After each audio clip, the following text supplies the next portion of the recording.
जय श्री कृष्ण। क्या आप जानते हैं कर्ण की मृत्यु केवल अर्जुन के बाण से नहीं हुई थी। कुरुक्षेत्र के युद्ध में जब कर्ण अपने अंतिम क्षणों में था तभी एक दिव्य शक्ति प्रकट हुई, परशुराम। पर क्यों? क्या वह श्राप पूरा करने आए थे या कोई ऐसा सत्य बताने जिसे आज तक कोई जान नहीं पाया? और अभिमन्यु जिसे 7 महारथियों ने घेर कर मारा, क्या उसकी मृत्यु केवल अन्याय थी या उसके पीछे छिपा हुआ पूर्व जन्म का ऋण और देवताओं का श्राप? आज आप जानेंगे महाभारत का वह गुप्त सत्य जिसे सुनकर कर्ण की आत्मा भी कांप उठी। अंत तक जरूर देखिएगा, क्योंकि यह कहानी आपकी महाभारत की समझ को बदल देगी। नमस्कार भक्तों, आप देख रहे हैं मंत्र राइज, जहाँ कथाएं नहीं गूढ़ सत्य जागते हैं। कुरुक्षेत्र की भूमि उस दिन असामान्य रूप से शांत थी। धूल हवा में स्थिर थी, जैसे समय स्वयं थम गया हो।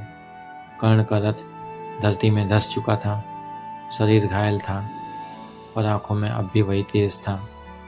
सामने अर्जुन गांडीव ताने खड़ा था, और तभी आकाश में बादल गरजे और एक दिव्य प्रकाश प्रकट हुआ। वह कोई और नहीं, महायोगी परशुराम थे। कर्ण की आंखें भर आईं।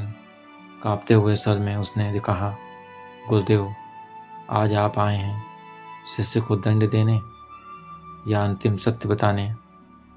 परशुराम का स्वर गंभीर था।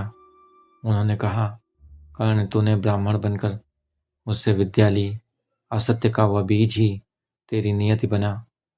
पर आज मैं तुझे दंड देने नहीं, सत्य देने आया हूँ। परशुराम ने दृष्टि उठाई और कहा, जिस बालक अभिमन्यु को तुम सबने युद्धभूमि में घेरा, वह केवल अर्जुन का पुत्र नहीं था, वह चंद्रदेव के पुत्र वर्चस्व का अवतार था। उस जन्म में वर्चस्व ने बल मांगा, पर अहंकार के कारण श्रापित हुआ कि वह अधूरे ज्ञान के साथ ही जन्म लेगा और अधूरे चक्रव्यूह में वीर गति पाएगा। कर्ण के हृदय में एक कंपन उतर आया।